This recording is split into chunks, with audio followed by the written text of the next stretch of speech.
అందరికీ నమస్కారం అండి. ఈరోజు నేను చేయబోతున్న వీడియో ఏంటంటే జనరల్ టాపిక్‌గా చేయబోతున్నాను. అదేంటంటే అదసలు క్లియర్‌గా లేని ఒక డౌట్ అనమాట. నాకు వచ్చిన డౌటు.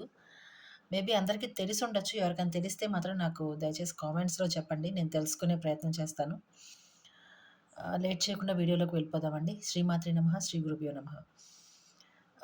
నా వీడియో ఏంటంటే జనరల్‌గా ఇప్పుడు మనము తలస్నానము 2 అంటే తలస్నానం చేసేటప్పుడు తలని 2 సార్లు రుద్దుకుంటాం కదా!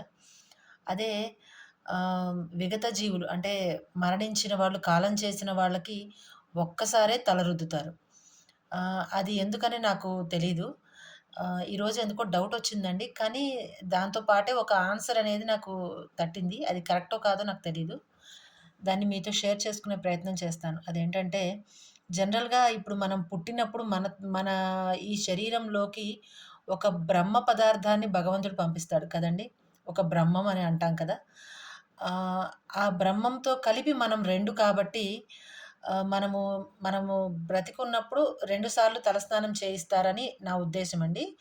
అదే కాలం చేసిన తర్వాత ఒక్కసారి అంటే దానిలోని అంటే ఈ శరీరంలో, ఈ జీవిలో ఉన్న ఏదైతే బ్రహ్మ పదార్థం ఉంటుందో అది విశ్వంలో కలిసిపోతుంది కాబట్టి, ఇక మనతో సంబంధం ఉండదు కాబట్టి, ఒక్కసారే అది మన కోసం ఒక్కసారే చేపిస్తారు అనేది తలస్నానం ఒక్కసారే చేపిస్తారనేది నాకు తట్టిన ఆ క్వెషన్‌కి ఆన్సరు.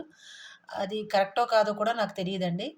ఎవరికైనా ఎవరికైనా తెలిసుంటే గనక నాకు దయచేసి క్లారిటీ ఇవ్వండి. కామెంట్స్‌లో కామెంట్ చేయండి.